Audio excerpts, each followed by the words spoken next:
Assalamualaikum warahmatullahi wabarakatuh, Buya. Assalamualaikum. Mohon izin saya ingin bertanya.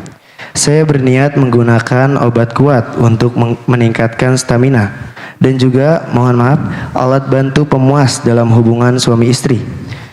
Dengan tujuan agar bisa lebih membahagiakan istri saya. Apakah hal tersebut diperbolehkan dalam Islam?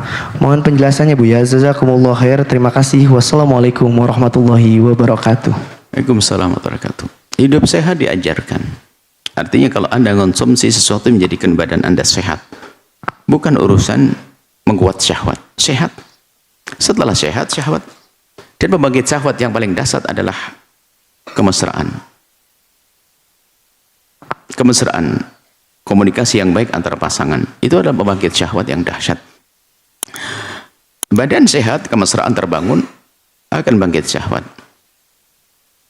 Akan tapi bukan pembangkit syahwat, mohon maaf, obat-obat yang hanya spesial membangkitkan syahwat. Itu kami dengar katanya menurut sebagian dokter kami, itu biasanya ada sedikit penguat dan sangat mempengaruhi kepada jantungnya dan sebagainya. Dan kami himbau tidak usah berurusan dengan yang demikian itu. Minumlah sesuatu yang bikin badan Anda sehat, bukan urusan syahwat. Sebab orang yang beriman itu adalah hubungan semua suami istri itu adalah untuk menyelesaikan syahwatnya. Di saat bangkit syahwat, maka dia punya pasangan, hubungan suami istri. Bukan hidupnya membangkitkan syahwatnya. Jadi jangan sampai hidup kita itu hidup untuk membangkitkan syahwat. Akan tapi Anda punya kehidupan yang banyak. Anda beribadah, ngurusi anak dan sebagainya. Di saat bangkit syahwat, lalu hubungan suami istri. Jadi kita tuh jangan rubah hidup kita bukan untuk membangkitkan syahwat. Tapi bangkitnya syahwat ada pelampiasan yang halal.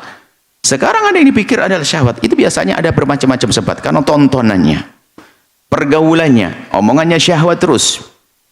Sehingga dia ingin melakukan sesuatu yang mungkin mohon maaf di dunia khayal. Karena melihat hal-hal yang tidak pantas. Dia ingin meniru dan sebagainya. Sementara kok sepertinya tidak mampu dan sebagainya. Lalu ada informasi. Apalagi hubungannya sekarang mohon maaf dengan dunia teknologi, informasi. Sehingga mereka sangat mengerti, bisa membaca Anda loh, Anda umur berapa ini, umur 40, 50, nanti lihat yang dikirim berita tentang obat kuat segala macam dan sebagainya. Ini tidak tahu ngirim berita-berita itu. Kalau anak-anak kecil nanti dia kartun yang dikirimkan. Tapi mohon maaf, mereka dahsyat sekali dunia teknologi ini, bisa membaca. Anda memasuk sekali saja sudah kebaca, oh ini orang tua kayaknya sudah mulai lemah dan sebagainya. Sementara membangkitkan syahwat adalah badan yang sehat dengan olahraga yang stabil, yang normal sesuai petunjuk, bukan dengan obat-obatan itu. Jadi obatan itu kalau menurut medis membahayakan adalah tidak diperkenankan. Tapi kalau ternyata obat yang sifatnya stamina, vitamin, untuk vitamin yang baik adalah sah-sah saja, orang hidup mukmin harus kuat. Seperti itu. Kemudian, mohon maaf, jika menggunakan alat bantu untuk memuaskan pasangan, alat bantu bukan dirimu. Dirimu, hai suami, sekujur badanmu halal untuk istrimu. Dan wahai istri, sekujur badanmu halal untuk suamimu. Jadi yang bisa digunakan untuk bersenang-senang yang halal adalah sekujur tubuhnya. Kupingnya, jemarinya, semuanya adalah halal. Tapi kalau suatu yang lain enggak, membawa suatu yang lain sebagai alat untuk menyenangkan istri misalnya, sesuatu yang lain selain daripada diri yang suami tidak diperkenankan. Mungkin mohon maaf ada lagi-lagi teknologi mungkin di negeri mana itu membuat mohon maaf alat bantu seks dan sebagainya. Anda seorang mukmin tidak usah ikut-ikutan yang demikian itu. Mohon maaf kelehan kalian, kelehan Anda sebagai seorang mukmin yang aktif, inovatif dalam menyenangkan pasangan, ada mohon maaf. Seorang wanita yang mencari kesenangan dengan tangannya sendiri atau dengan alat, maka dia adalah salah. Tapi kalau dengan kelihayan tangan seorang suami, maka itu halal. Loh, tentu lebih indah dong, karena apa? Ada yang dicintainya suaminya. Seorang suami kalau mencari kepuasan dengan tangannya sendiri, maka dialah salah, haram. Tapi kalau dengan kelehayan tangan seorang istri, jadi tidak. Makanya tolonglah, kita itu harus punya perasaan, mohon maaf. Seorang istri mungkin dalam keadaan haid, mohon maaf. Jangan dibiarkan suami yang soleh itu terlantar sepanjang malam di saat syahwatnya bangkit gara-gara Anda haid. Anda bisa memuaskan mereka dengan kelehaan Anda, yang penting tidak masuk di wilayah tersebut, karena haram berhubungan waktu haid. Ini ilmu harus disampaikan supaya tidak jadi orang perempuan bodoh. Mohon maaf, kadang-kadang perempuan malesnya luar biasa. Akan tapi seorang suami mungkin dia, karena suami yang soleh tadi di luar melihat, mohon maaf, aurat tersingkap dan sebagainya, yang kebayang hanya istri yang halal sampai di rumah istrinya ogah-ogahan. Atau sebaliknya, mohon maaf sebagai seorang suami, apalagi yang mohon maaf di usia tertentu yang mungkin fisik Anda semakin lemah sehingga hubungan suami istri sangat berkurang, Anda bisa menyenangkan istri dengan kalimat yang indah, dengan sentuhan dan lain sebagainya, termasuk memuaskan dengan tangan Anda atau kelehaan Anda adalah sudah harus. Dan kalau sudah tuntas dengan yang halal cukup.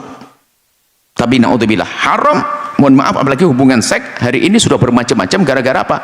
Kita ini hidup kita tidak diajari bersyukur, sehingga pengen sampai kemarin katakan sampai nanti diajari hubungan suami istri adalah sudah bosan dengan yang halal, coba yang haram. Naudzubillah, awal kehancuran mencoba-coba dengan yang haram, sehingga diajari dengan cara komunikasi dulu. Ternyata nikmat komunikasi dengan haram menurutnya, kan memang mungkin suaminya selama ini jarang ngomong mesra, ketemu yang mesra hancur.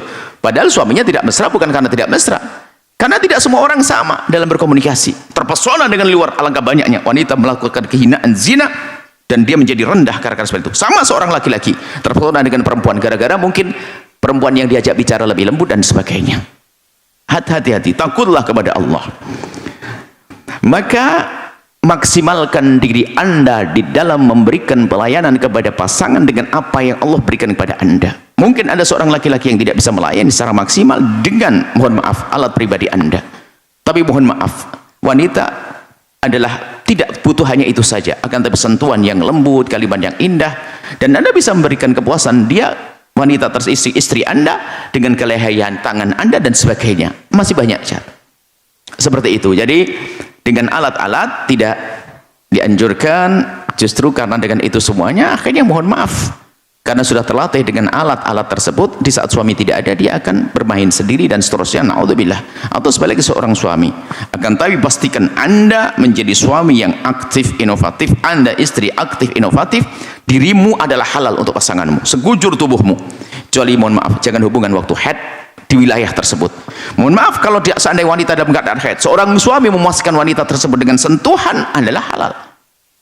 Yang penting tidak masukkan alatnya ke wilayah perempuan, dengan cumbuan, dengan bermacam-macam, dengan sentuhan tangannya sah, biarpun wanita dalam keadaan haid. Menyenangkan suami dalam keadaan haid sah. Jangan libur, masa libur tahajud, libur layan suami libur. Ini perempuan yang tidak cerdas. Suami tidak cerdas gara-gara capek dan sebagainya, sementara istrinya adalah orang yang membutuhkan alat dengan keahlian Anda, cumbuan, kemesraan. Mohon maaf, ini ilmu yang harus kami sampaikan. Kenapa? Kalau tidak kita fokus kepada yang halal, mohon maaf, begitu gampangnya keharaman kebuka. Naudzubillah, kehinaan. Dan kita mendengar berita kehinaan gara-gara itu semuanya. Ingin mencari kepuasan seks, sampai mohon maaf akhir-akhir dibicarakan untuk belajar. Kalau sebuah suami istri nggak puas dengan orang luar, sampai dengan luar tidak senang, sekarang diajari dengan mahram, adik, saudara, kehinaan. Sekarang diajari oleh kejahatan hari ini. Kan ada berita tentang seks keluarga yang difilmkan, divideokan segala macam. Ini sebetulnya apa? Karena memang dalam dunia syahwat ini adalah terus begitu berkembang. Pengennya, makanya katakan dengan yang halal yang Anda miliki cukup, tapi 1000 haram minta ke 1001, nggak ada ujungnya. Maka orang yang takut kepada yang haram adalah mudah mencari kepuasan.